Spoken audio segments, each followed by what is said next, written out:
BJP ರಾಜ್ಯಾಧ್ಯಕ್ಷ B Y. Vijendra ಅವರದು ಒಂದು ಬಣ ಆದ್ರೆ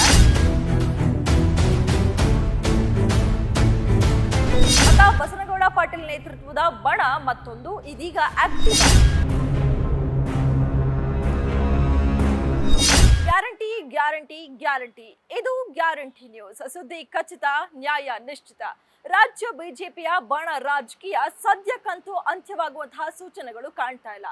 ಬಿಜೆಪಿ ರಾಜ್ಯಾಧ್ಯಕ್ಷ ಬಿ.ವೈ. ವಿಜೇಂದ್ರ ಅವರದು ಒಂದು ಬಣ ಆದ್ರೆ ಬಸನಗೌಡ ಪಾಟೀಲ್ ನೇತೃತ್ವದ ಬಣ ಮತ್ತೊಂದು ಇದೀಗ ಆಕ್ಟಿವ್ ಆಗಿದೆ. ಹೌದು, ಸಾಕಷ್ಟು ಹೋರಾಟಗಳ ಮೂಲಕ, ಅದೇ ರೀತಿಯಾಗಿ ಯಡಿಯೂರಪ್ಪನವರ ಕುಟುಂಬದ ವಿರುದ್ಧ ಹೇಳಿಕೆಗಳನ್ನ ಕೊಡೋದ್ರ ಮೂಲಕ ಯಾವಾಗಲೂ ಕೂಡ ಆಕ್ಟಿವ್ ಆಗಿದ್ದಂತಹ ಈ ಒಂದು ಬಸನಗೌಡ ಪಾಟೀಲ್ ನೇತೃತ್ವದ ಬಣ ಇದೀಗ ದೆಹಲಿಗೆ ಹೋಗಿದೆ. ಹೌದು, ಎರಡನೇ ಹಂತದ ವಕ್ಫ್ ಹೋರಾಟವನ್ನ ಯಶಸ್ವಿಯಾಗಿ ಪೂರ್ಣಗೊಳಿಸಿ ಇದೀಗ ದೆಹಲಿಯಲ್ಲಿ ಜೆಪಿಸಿ ಅಧ್ಯಕ್ಷರನ್ನ ಭೇಟಿಯಾಗಿ ಈ ಒಂದು ವಕ್ಫ್ ಹೋರಾಟದ ಮಾಹಿತಿಯನ್ನ ಕೂಡ, ಅಂದ್ರೆ ನಿರ್ದಿಷ್ಟ ಮಾಹಿತಿಯನ್ನ ಕೊಟ್ಟಿದ್ದಾರೆ. ಅದೇ ರೀತಿಯಾಗಿ ಪ್ರಶಂಸೆಯನ್ನ ಕೂಡ ಪಡೆದುಕೊಂಡಿದ್ದಾರೆ. ಅದೇ ರೀತಿಯಾಗಿ ಅಂದ್ರೆ ಮೊನ್ನೆ ಅಷ್ಟೇ, ಕಳೆದ ಒಂದು ವಾರದ ಹಿಂದೆ ಅಷ್ಟೇ ಅಮಿತ್ ಶಾ ಅವರನ್ನ ಬಿ.ವೈ. ವಿಜೇಂದ್ರ ಅವರು ಭೇಟಿಯಾಗಿ ವಕ್ಫ್ ಹೋರಾಟಕ್ಕೆ ಬ್ರೇಕ್ ಹಾಕೋದಾಗಿರ್ಬೋದು. ಅದೇ ರೀತಿಯಾಗಿ ಏನು ಈ ಅತೃಪ್ತರು, ರೆಬಲ್ ನಾಯಕರು ಅಂತ ಯಾರ್ಯಾರಿದ್ದಾರೋ ಅವರು ಯಾವ ರೀತಿಯಾಗಿ ಪಕ್ಷಕ್ಕೆ ಮುಜುಗರವನ್ನ ಉಂಟು ಮಾಡ್ತಾ ಇದ್ದಾರೆ, ಅವರಿಂದ ಯಾವ ರೀತಿಯಾಗಿ ಡ್ಯಾಮೇಜ್ ಆಗ್ತಿದೆ ಅನ್ನೋದನ್ನ ಸಂಪೂರ್ಣವಾಗಿ ವಿವರಿಸಿದ್ರು. ಅದೇ ರೀತಿಯಾಗಿ ಇದೀಗ ಅವ್ರಿಗೆ ಕೌಂಟರ್ ಕೊಡೋದ್ರ ಮೂಲಕ, ಅಂದ್ರೆ ಅವ್ರಿಗೆ ಕೌಂಟರ್ ಕೊಡೋದಕ್ಕೆ ಇದೀಗ ಅತೃಪ್ತರು ಕೂಡ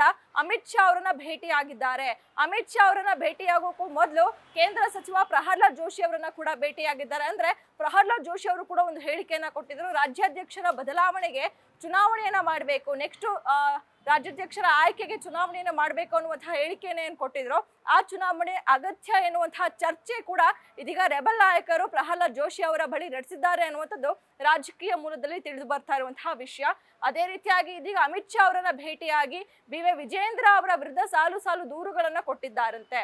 ಅಂದ್ರೆ ಬಿ.ವೈ. ವಿಜೇಂದ್ರ ಅವರು ಯಾರನ್ನ ಕೂಡ ವಿಶ್ವಾಸಕ್ಕೆ ತೆಗೆದುಕೊಳ್ಳೋದಿಲ್ಲ, ಅವರೇ ಒಂದು ಗುಂಪನ್ನ ಕಟ್ಟಿಕೊಂಡು ಪಕ್ಷದಲ್ಲಿ ತೆಗೆದುಕೊಳ್ಬೇಕಾದಂತಹ ನಿರ್ಧಾರವನ್ನ ಅವರೇ ತೆಗೆದುಕೊಳ್ತಾರೆ. ಹಿರಿಯರನ್ನ ಕೂಡ ಕಡೆಗಣಿಸ್ತಿದ್ದಾರೆ, ಯಾರನ್ನು ಕೂಡ ವಿಶ್ವಾಸಕ್ಕೆ ತೆಗೆದುಕೊಳ್ಳೋದಿಲ್ಲ. ಅದೇ ರೀತಿಯಾಗಿ ಕಾಂಗ್ರೆಸ್ ಸರ್ಕಾರದ ಜೊತೆ ಹೊಂದಾಣಿಕೆ ರಾಜಕೀಯವನ್ನ ವಿಜೇಂದ್ರ ಅವರು ಮಾಡ್ತಾ ಇದ್ದಾರೆ ಅನ್ನುವಂತಹ ದೂರನ್ನ ಈಗಾಗಲೇ ಅಮಿತ್ ಶಾ ಅವ್ರಿಗೆ ರೆಬಲ್ ನಾಯಕರು ಕೊಟ್ಟಿರುವಂತದ್ದು. ಏನು ಈಗ ರೆಬಲ್ ನಾಯಕರು ದೆಹಲಿಗೆ ಹೋಗಿದ್ದಾರೋ, ಈ ಒಂದು ರೆಬಲ್ ನಾಯಕರ ಪೈಕಿ ಬಸನಗೌಡ ಪಾಟೀಲ್ ಯತ್ನಾಳ್ ಅವರು ಹೋಗಿರ್ಲಿಲ್ಲ. ಇದೀಗ ಯತ್ನಾಳ್ ಅವರ ಅನುಪಸ್ಥಿತಿಯಲ್ಲಿ ಅರವಿಂದ್ ಲಿಂಬಾವಳಿ ಆಗಿರ್ಬೋದು, ಅದೇ ರೀತಿಯಾಗಿ ಕುಮಾರ್ ಬಂಗಾರಪ್ಪ ಆಗಿರ್ಬೋದು, ಅದೇ ರೀತಿಯಾಗಿ ಪ್ರತಾಪ್ ಸಿಂಹ ಅವರು ಎಲ್ಲರೂ ಕೂಡ ಗೌಪ್ಯವಾಗಿ ಅಮಿತ್ ಶಾ ಅವರನ್ನ ಭೇಟಿಯಾಗಿ ವಿಜೇಂದ್ರ ಅವರ ವಿರುದ್ಧ ದೂರನ್ನ ಕೊಟ್ಟಿದ್ದಾರೆ. ಅದೇ ರೀತಿಯಾಗಿ ರಾಜ್ಯಾಧ್ಯಕ್ಷರನ್ನ ಬದಲಾವಣೆ ಮಾಡಲೇಬೇಕು ಅನ್ನುವಂಥದ್ದು ಕೂಡ ದೂರನ್ನ ಕೊಟ್ಟಿರುವಂತದ್ದು. ಅದೇ ರೀತಿಯಾಗಿ ಮತ್ತೊಂದು ಬೇಡಿಕೆಯನ್ನ ಇಟ್ಟಿದ್ದಾರಂತೆ. ಅಂದ್ರೆ ಒಬಿಸಿ ಕೋಟಾದ ಅಡಿಯಲ್ಲಿ ಕುಮಾರ್ ಬಂಗಾರಪ್ಪ ಅವರನ್ನ ರಾಜ್ಯಾಧ್ಯಕ್ಷರನ್ನಾಗಿ ಮಾಡಿ ಅನ್ನುವಂತಹ ಬೇಡಿಕೆಯನ್ನ ಅಮಿತ್ ಶಾ ಅವರ ಎದುರು ಇದೀಗ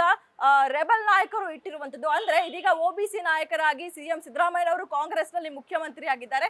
ಸೊ ಅದಕ್ಕೆ ಕೌಂಟರ್ ಎನ್ನುವ ಹಾಗೆ ಬಿಜೆಪಿಯಲ್ಲೂ ಕೂಡ ಒಬಿಸಿ ನಾಯಕನನ್ನೇ ರಾಜ್ಯಾಧ್ಯಕ್ಷರನ್ನಾಗಿ ಮಾಡಿದ್ರೆ ತುಂಬಾ ಚೆನ್ನಾಗಿರುತ್ತೆ ಅನ್ನುವಂಥದ್ದು. ಅದೇ ರೀತಿಯಾಗಿ ಮುಂದಿನ ದಿನಗಳಲ್ಲಿ ಚುನಾವಣೆಗೂ ಕೂಡ ಸಾಕಷ್ಟು ಉಪಯೋಗ ಆಗುತ್ತೆ ಅನ್ನುವಂಥದ್ದು ರೆಬಲ್ ನಾಯಕರ ಚಿಂತನೆ. ಸೊ ಹೀಗಾಗಿ ಅಮಿತ್ ಶಾ ಅವರನ್ನ ಭೇಟಿಯಾಗೋದ್ರ ಮೂಲಕ ಇತ್ತ ಬಿ.ವೈ. ವಿಜೇಂದ್ರ ಅವ್ರಿಗೆ ಕೌಂಟರ್ ಕೊಟ್ಟಿದ್ದಾರೆ. ಆದ್ರೆ ಈ ಒಂದು ಭೇಟಿಯನ್ನ ಅಮಿತ್ ಶಾ ಅವರು ಗೌಪ್ಯವಾಗಿ ಇಡಬೇಕು ಅನ್ನುವಂತಹ ಸೂಚನೆಯನ್ನ ರೆಬಲ್ ನಾಯಕರಿಗೆ ಕೊಟ್ಟಿದ್ದಾರೆ. ಸೊ ಹೀಗಾಗಿ ರೆಬಲ್ ನಾಯಕರು ಎಲ್ಲೂ ಕೂಡ ಅಮಿತ್ ಶಾ ಅವರನ್ನ ಭೇಟಿಯಾಗಿರುವಂತಹ ಫೋಟೋಗಳನ್ನಾಗಿರ್ಬೋದು, ವಿಡಿಯೋವನ್ನಾಗಿರ್ಬೋದು ಎಲ್ಲೂ ಕೂಡ ಸಾಮಾಜಿಕ ಜಾಲತಾಣದಲ್ಲಿ ಹಂಚಿಕೊಂಡಿಲ್ಲ.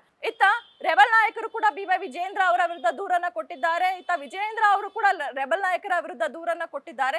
ಈ ಒಂದು ಬಿಜೆಪಿಯ ಬಣ ಬಡಿದಾಟ ಯಾವ ಹಂತಕ್ಕೆ ಹೋಗಿ ತಲುಪುತ್ತೆ, ಇದು ಅಂತ್ಯವೇ ಆಗೋದಿಲ್ವಾ ಅನ್ನುವಂಥದ್ದು ಕಾದು ನೋಡ್ಬೇಕಾಗಿದೆ. ಕ್ಯಾಮರಾ ಪರ್ಸನ್ ಅಜಯ್ ಜೊತೆ ಕವನ Shivanna, guarantee news, Bengaluru. Guarantee news, ಸುದ್ದಿ ಖಚಿತ, ನ್ಯಾಯ ನಿಶ್ಚಿತ.